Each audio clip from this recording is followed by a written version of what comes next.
Oh, you mean my next album? I'm not gonna give that away. No, but my EP that's coming out soon is called After School EP, so that should be hopefully soon. The length of time, I'm trying to think, like, so if I started in the summer of 2017, right, and then 2018 in January, I handed in like not a final, but kind of like I handed in a script, and I was like, this is what we need to figure out. And they were like, this is way too much money. We have to cut a lot of scenes out and stuff.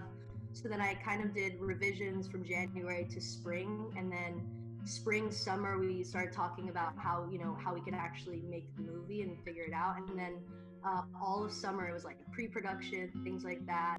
And then in November, October, November, December is like that. Like for a 3-month period, we were in Hungary, in Budapest, and we were filming for 31 days and doing pre-production. So it kind of was like that length of time. But then even after that, we had editing, we had VFX, color correct, sound. So it's like a whole process. I think Nurse's Office was really fun for me. It's my favorite song to like sing, so I think that's probably why it was just the most fun. But and then the encore stuff was really fun because it was like less focused on choreography, and I didn't have so much to think about on stage, and I could just connect with people more. So yeah, I think the encore was probably the most fun. So like the process of the movie was really complicated because I don't know when I decided to actually make a movie, but I knew that I wanted to. Even with the Crybaby album, I was like, I really love the idea of combining all of the music videos to make one big visual, or something like that. But I didn't have the opportunity to, because with the first album, like most artists, when they're signed to a label, you're only allowed 2 music videos per album cycle. So that's like the norm. So it was really, it was like just a challenge to try to get the label to agree to keep funding these music videos. And I think I just kept sending in music video treatments over and over again until finally they were like, yeah, this sounds cool, like let's do it. And then it finally got to the point where I just got the support from the label and the encouragement from the label to actually make a film. And once I got the okay to do that, I started working on writing a script, and I didn't know how to write a script before ever. So I just kind of wrote my ideas down just in like Excel, like Microsoft Excel, like in a shot list format, and then learned, how to write a script through YouTube tutorials, things like that. And so it's really important. YouTube tutorials, and if anybody wants to just write anything really, like YouTube is a great source of information. Highly suggest. But yeah, like then there was also like 2 months of pre-production. So there was like a month of pre-production in LA, which means like I would go to the office, the pre-production office, with the producers from like 10 a.m. to 10 p.m. every day. And I would go and work out the logistics of like, okay, like I wrote this in the script, and this is like a lot, this is going to cost a lot. How do we like reduce that to something where we can still get the idea across, but not have to spend all this money on set design stuff or whatever. So that's kind of the type of like logistics that I would go over for like 2 months, 1 month in LA, 1 month in Budapest, in Hungary.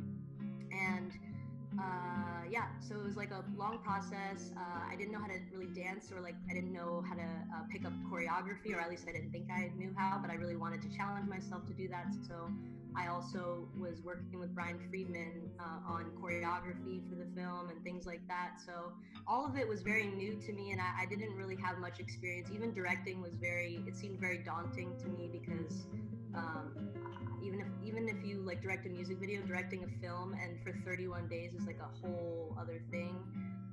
So it was a long process, very stressful. I broke out in a lot of acne throughout that period of time and was very stressed out, but I'm very grateful for the opportunity to be able to create it, and for the ability to share it with you guys. I would love to. It would be so fun.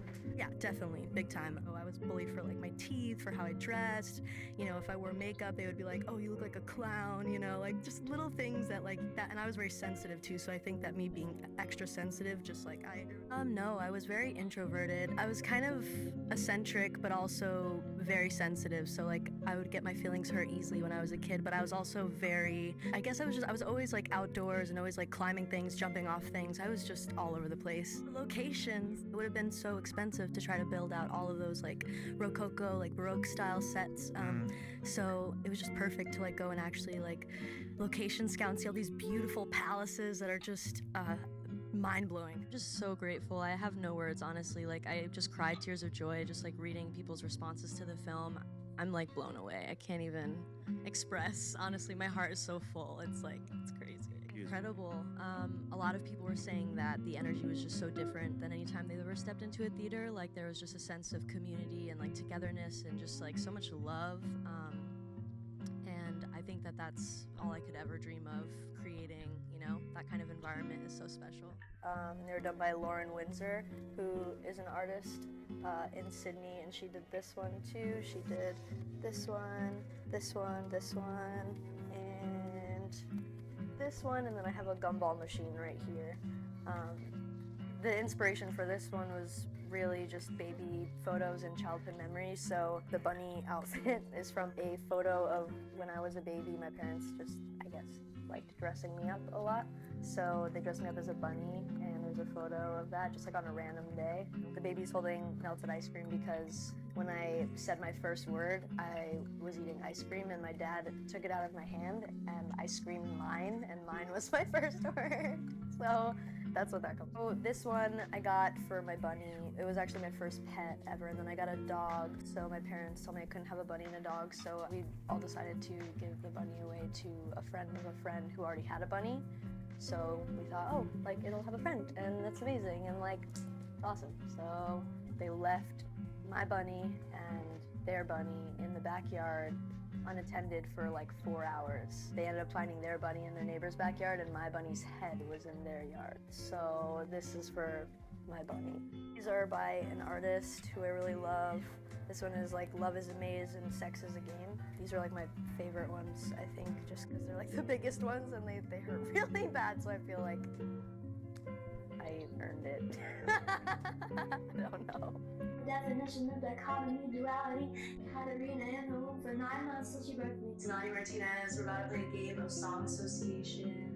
And what that means is I'll have 10 seconds, and I'll be given a word, and I have to sing that word in a song. So hopefully I don't suck at this game.